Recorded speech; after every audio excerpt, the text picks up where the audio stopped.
हुए enigma, कैमिन and Godlike. एक trio battle हमें पिछली बार देखने को मिली थोड़ी देर पहले मार्कोस, टीएक्स और ओआर के बीच में, और वो एक और ट्रायो बैटल फिलहाल के लिए हमें यहाँ पर गॉडलाइक के बिल्कुल आसपास नजर आती हुई। एनिग्मा अभी भी सर्कल के बेहतर स्पॉट पर, रेवरेंट का स्प्लिट भी अगर आप देखें तो Encore on the very edge and बाकी दो प्लेयर जोन के अंदर है। गॉडलाइक वर्सेस टीम एक्स की फाइट है। लेट्स सी कि ये बैटल कौन जीतने वाला है, जहां पर नियो ने इस ग्रेनेड्स का इस फाइट का जो आगाज है वो एक स्टाइल में किया, जहां पर गिल को डाउन कर दिया जाता है ग्रेनेड से। अल्ट्रॉन के साथ एक बड़ी की बैटल में नियो बिल्कुल तैयार, बट हाई ग्राउंड का एडवांटेज अल्ट्रॉन के पास। अल्ट्रॉन पूरे तरीके से उन्हें फिनिश करना चाह रहे थे, बट सेवियर बनकर आए सी गॉड। अल्ट्रॉन को किया नॉक। टीम एक्स से सिर्फ एक ही खिलाड़ी बचेंगे, क्लाउनी, उन्हें भी क्लच गॉड डाउन कर देंगे। This is what you call team work. Neo थोड़ी सी मुश्किल में थे और बचाया वहां पर सी गॉड ने। अब चाहिए रिवाइवल बिल्कुल जोन के एज पे, और शायद रिवाइवल इतना मुश्किल होगा नहीं। बगी लेके जाएंगे 4 फिनिशेस टीम गॉडलाइक के लिए। जोन देखते हैं अब कहां जाएगा, बिल्कुल वेकेंट एरिया पर जाएगा। अब गॉडलाइक को भी जोन के अंदर जाना है। 7C अपने चारों प्लेयर्स के साथ जोन के अंदर आएगा।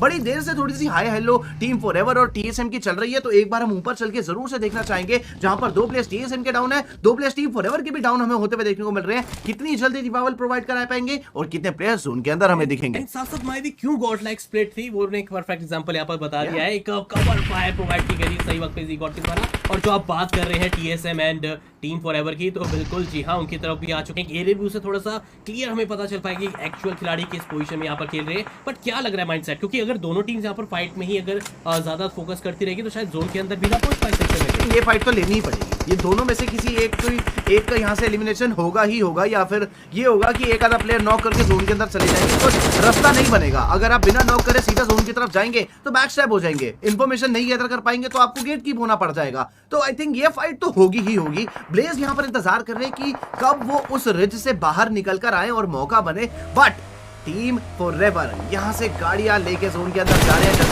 या तो बैक स्टैप या गेट कीपिंग दोनों ही हो गई। पीछे से टीएसएम ने भी परेशान कर दिया और आगे से 7C ने भी परेशान कर दिया। ओवेस को यहां पर डाउन कर दिया जाता है। गाड़ी लेके अभी भी दो बट कहां ये गाड़ी स्लैम की जाएगी, जहां पर की जाएगी वहीं से एलिमिनेशन हो जाएगा। 7C के प्लेयर्स काफी तेज, काफी तरार। जो प्लेयर नॉक है उन्हें किया जाएगा रिवाइवल एंड 7 फिनिशेस के साथ team 7C is doing very good. भाई भी देखिए यहाँ पर टीम फॉरएवर की थिंकिंग ये थी कि टीएसएम से चलो बच के निकलते हैं, बट उनको ये नहीं पता था कि 7C पहले से ही मौजूद है और रोटेशन के दौरान ही उनको यहाँ पर एलिमिनेट कर दिया जाता है। लेकिन 7C के अलादीन स्टिल वो नॉकआउट हो रखे, क्या उनको रिवाइवल मिल पाएगा वो तो वक्त बताएगा। बट टीएसएम तो इस चीज का फायदा, वो डिस्ट्रैक्शन जो मिला था टीएसएम ने तो खुद को यहाँ पर बचा लिया है। एनटीटी की बात करते हैं तो बात से ही देखिए हमें तो पता था कि टीम कहीं ना कहीं अपने आप को टॉप 10 तक लेकर भी आ सकती है, क्योंकि एक तरीके से 7 के पर उतर कर उन्होंने पहले से साबित कर दिया था कि वो तो जोन की काफी करीब रहेंगे। लेकिन अभी जो भाई भी कुछ देर पहले 5 मिनट पहले जब हम आए थे तो सर्कल में कोई भी मौजूद नहीं था, बट 2 ही टीम मौजूद थी। बट अब देखिए 5 से 6 टीम पहले से मौजूद है। बिल्कुल इस मैच में 3 टीम ऐसी थी जिन्होंने जोन के सेंटर पर खेलना पसंद करा था। एक थी टीम एनिग्मा, एक थी वहां पर गॉडलाइक और एनटीडी। अब तीनों की फाइटें आपस में हो रही है। जोन के बाहर हल्का फुल्का स्ट्रगल करते हुए आपको टीएसएम के प्लेयर्स मिलेंगे, but Blaze was the one जो जल्दी जोन के अंदर चलेगा, बिल्कुल सेंटर को एम करते हुए अच्छे कवर पर है और प्रोबेबली अगले जोन के अंदर भी वो रहने वाले हैं। वेल खतरा आएगा इनके ऊपर जब अगला जोन भी इनके ऊपर आएगा, बट इन्हें मौका मिलेगा गेट कीप करने का। एनटीडी के प्लेयर्स को डिपेंड करता है इनके स्प्रेस कितने एक्यूरेट रहते हैं एंड कितनी देर तक ये अपनी पोजीशन को छुपा के रख पाएंगे। क्लच गॉड लो है, उन्हें रिवाइव करने की जरूरत थी, उन्हें मिल चुका है। हील अप भी वो पूरे तरीके से कर चुके हैं। नियो ने एक और नॉक निकाला और इस बार निकाला है 7C की तरफ। एक ऐसी टीम जो 7 फिनिशेस लेके जा चुकी है, एक ऐसी टीम जिनके चारों प्लेयर सर्वाइव कर रहे थे, उनका नॉक निकाल के अपना रास्ता आसान करते हुए एंड जोनाथन के पास मौका अपने इस ग्रेनेड के चलते टीम 7C को यहां से एलिमिनेट करने का। स्मोक के बीच में ग्रेनेड किया गया था जहां पर शायद उतना ज्यादा इंपैक्ट ना भी पड़े, बट जो कवर बना रखा था वो गाड़ी उड़ा दिया है। और जो सेकंड ग्रेनेड किया गया था ये करेक्शन ढूंढ के जाएगा। लो ऑन एचपी, अलादीन भी down, Prince is barely surviving and 1 2 3 team got eliminated. 4 finish और इजाफा करके अपने डबल डिजिट्स में वो फिनिश काउंट को लेकर आ चुके हैं। लेकिन क्या सेल्सियस यहाँ पर इसका फायदा उठा सकते हैं? उनके जस्ट काफी करीब थी और इसी बीच आप देखिए आखिरी जो ग्रेनेड कर रहे हैं फिनिशेस यहाँ पर निकालते हैं। और जो बात करते हैं यहाँ पर मावी कि सेल्सियस भी काफी करीब थी, तो अभी के लिए जोन फिलहाल के लिए यहाँ पर गॉडलाइक के काफी करीब है। डुअल स्प्रेड पे फायदा यहाँ पर मिल रहा है फिलहाल के लिए। और यहाँ पर एक और टीम की अगर बात करें कैमिन, सभी के सभी खिलाड़ी यहाँ पर बिल्कुल जोन की एज में यहाँ पर खेल रहे हैं। बीचों बीच कोई नहीं जाना चाहेगा। अगर आपके पास बैक है तो आप एक अपनी अपने लिए एक आर्टिफिशियल जोन क्रिएट कर सकते हैं, वो कवर क्रिएट कर सकते हैं, लेकिन बाकी टीम्स का क्या होगा जो फिलहाल के लिए जूझ रही है यहाँ पर अंदर आने के लिए। देखिए जोनाथन को आप देखें, जो जोन का एज बाकी 3 प्लेयर्स ने ले रखा है वहां नहीं जा रहे, जोन के बाहर से जा रहे हैं ताकि हिंड्रेंस क्रिएट करके अपनी टीम के लिए ज्यादा से ज्यादा एरिया वो क्लियर कर सके। एनटीटी के ट्रॉय यहां पर सेल्सियस के प्लेयर्स को बहुत ज्यादा डैमेज देके जा चुके हैं। He is बेयरली surviving with that Slater. Grenade might do wonders. Hector हम जानते हैं ग्रेनेड्स बहुत अच्छे करते हैं, वापस से ग्रेनेड इन्होंने अनपिन कर दिया है। देखना चाहूंगा कि ये ग्रेनेड सेल्सियस के कितने प्लेयर्स को नॉक एंड फिनिश करके जा पाएगा। मेरे ख्याल से ये एंड हो सकता है। Exactly and happened. रिवाइवल की जरूरत है शैडो को, वो यहां पर मिल जाएगा, बट रिवाइवल देते देते जो एक्स्ट्रा पिक्सेल्स दिखे थे उससे वहां पर एनटीटी के प्लेयर्स के लिए और ज्यादा मुश्किलें बढ़ाई गई थी। It's only Apollo to Celsius की टीम सब सर्वाइव कर रहे हैं, जिन्हें ट्रॉय अब ऑलरेडी स्पॉट आउट कर चुके हैं, but it's gonna be God like जिनके लिए मैच एक बहुत इजी मैच बनता आया है अभी तक के लिए, बिकॉज़ फेवर्ड जोन का मैच था।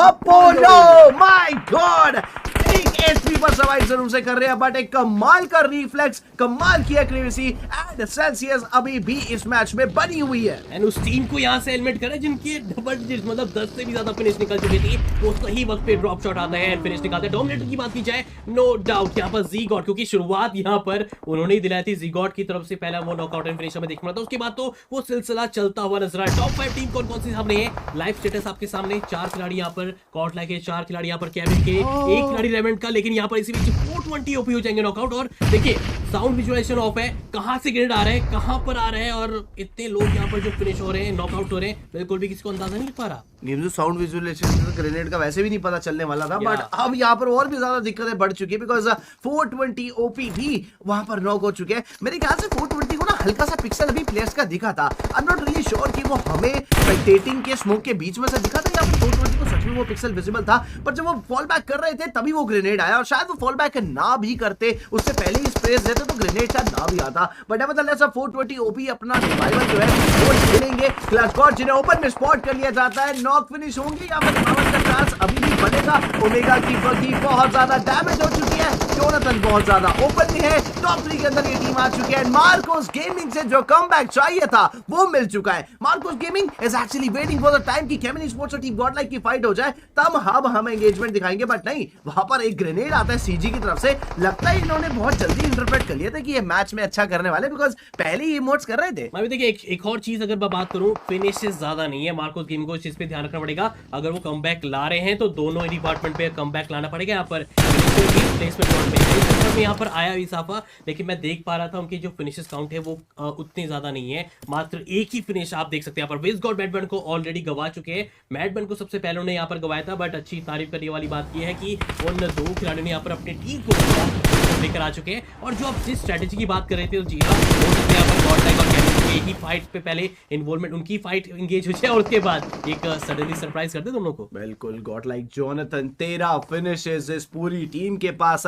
सिर्फ एक प्लेयर अपना गवाया है, जहां केविन स्पोर्ट्स नंबर इक्वेशन का फायदा उठा सकती है। लड़खड़ाते अभी हमने नॉक होते हुए भी 420 ओपी को देखा था, ओमेगा की बर्स्ट आउट बगी को भी हमने देखा था, बावजूद उसके एक अच्छे स्पॉट पर अक्षत यहां पर मौजूद है। इनके पास पूरी इंफॉर्मेशन है, पूरे पिक्सल्स विजिबल है, वेटिंग फॉर द टाइम कि कब ये कोहरा जो है वो हटेगा, बिकॉज जब कोहरा हटेगा तो अक्षत नाम का खतरा आएगा, और वो कितना ज्यादा नुकसान पहुंचाने वाला है गॉडलाइक को, वो एक देखने वाली चीज रहेगी। रौनक यहाँ पर मौजूद है जो इंडियन स्कूल के नाम देना चाह रहे हैं, उससे पहले ओमेगा को डाउन करना एक बेहतर ऑप्शन हो सकता था। कंफ्यूजन यहाँ पर रौनक की कि किस को डैमेज दूं, और इसी कंफ्यूजन में यहाँ पर बैकफुट पे आती हुई मार्कोस गेमिंग की टीम, बट जितना डैमेज केविन स्पोर्ट्स के प्लेयर्स मार्कोस गेमिंग को दे रहे हैं, उतने में ही हिंड्रेंस क्रिएट करते हुए गॉडलाइक के प्लेयर्स आ जाएंगे। अब यहाँ पर सुबड़ी में गुबड़ी होगी, जो खड़े होकर प्लेयर्स दे रहे थे केविन स्पोर्ट्स के प्लेयर्स, सबको वो घुटनों पे लाने की कोशिश कर रहे हैं। कवर है क्लच गॉड के पास एंड एसएलआर का यूज कर रहे हैं एंड गेम में। ये कुछ ऐसी चीज है जो हम शायद रेगुलर नहीं देखते, बट जी गॉड इस मैच में काफी एक्टिव लगा। दैट 5 फिनिशेस इनके पास, क्लच गॉड और जी गॉड की डुओ डिस्ट्रक्टिव डोमिनेशन। क्या गॉडलाइक के लिए एक चिकन डिनर लेकर जा पाएगी? क्या 2v4 की इस बैटल के अंदर जहां पर केविन स्पोर्ट्स के पास चारों प्लेयर सर्वाइव कर रहे हैं, ये मौका बनाया जा सकता है। खड़े हो रहे हैं, स्मोक के बाहर जा रहे हैं, डैमेज दे रहे हैं, वापस से बग्गी के कवर में जा रहे हैं, बट कब तक? अब ऑलमोस्ट पता चल चुका है केविन स्पोर्ट्स के प्लेयर्स को कि आप उस बग्गी के पीछे बार बार हील कर रहे हैं। देखिए गॉडलाइक अगर वहां पर नॉकआउट नहीं करती केविन स्पोर्ट्स के खिलाड़ी को, तो शायद ये रौनक को जो रिवाइवल है वो नहीं मिल पाता। अब शायद मेरे ख्याल से जो उनके पास जो बैग है ना, उसको भी हटा देना चाहिए, क्योंकि उसी की वजह से उनकी लोकेशन स्पॉट आउट हुई थी।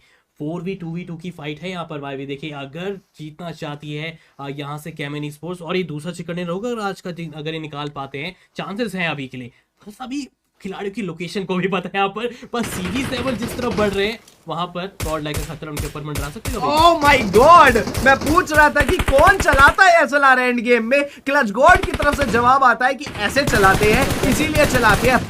बट जी गॉड का नॉक हो जाना ये आई थिंक थोड़ा सा प्रॉब्लमैटिक सिचुएशन में डालेगा। क्लच गॉड ने स्पॉट किया है या फिर it was 420 OP, I think it was 420 OP जो CG7 को डाउन कर जाते हैं। बट एक ग्रेनेड आता है क्लच गॉड की तरफ से, क्या ये ग्रेनेड काफी रहेगा? डैमेज दिया है अच्छा खासा, नॉक प्लेयर को शायद फिनिश ऑफ कर दिया जाएगा। इक्वेशन बराबर है, ये एक 1v1 की फाइट है शायद। जी गॉड को यहां पर डाउन कर दिया जाता है। 420 ओपी अकेले बचे में जिनकी एचपी बहुत ज्यादा कम है, रैंडम स्प्रिंट्स भी काम करके जा सकते हैं। Clutch god what are you waiting for? Quora भी वहां पर हट चुका है, वहां पर एचपी बहुत ज्यादा कम है, ये करने का टाइम मिल चुका है। But 420 OP sad and team godlike coming up with that chicken dinner. It was an easy task for godlike in this match because yes, नाया से जोन के सेंटर तक जाने का सफर उतना मुश्किल नहीं था, बट एग्जीक्यूशन जो एक इंपॉर्टेंट एस्पेक्ट प्ले करती है किसी भी टीम का एक चिकन डिनर को कन्वर्ट करने में, उसमें गॉडलाइक के पास एक बेहतर एक्सपर्टी है। और क्या कमाल का चिकन डिनर! आई थिंक जो पहले मैच में जो फ्लो था, जो मिस आउट हुआ था, एक बड़े चिकन में कन्वर्ट नहीं किया जो किया गया था, बिल्कुल कुछ वैसा ही यहां पर भी हमें देखने को मिला है। और साथ साथ मावी एक और चीज है यहाँ पर हाईलाइट करने वाली बात की, पहले मैच के अच्छे प्रदर्शन के बाद दूसरा और तीसरा मैच उनका अच्छा नहीं जा पाया था, मात्र 1 या 2 ही अंक जुटा पाए थे उस 2 गेम से। लेकिन इस गेम का चिकन डिनर बहुत फायदा देने वाला है क्योंकि ये चिकन डिनर 16 फिनिश के साथ ही यानी 31 अंक यहां से लेके गए हैं। वेल ये दूसरी बार है जो केबिन स्पोर्ट्स और गॉडलाइक अपनी जो हाजिरी टॉप 2 में लेकर आई है। पिछली बार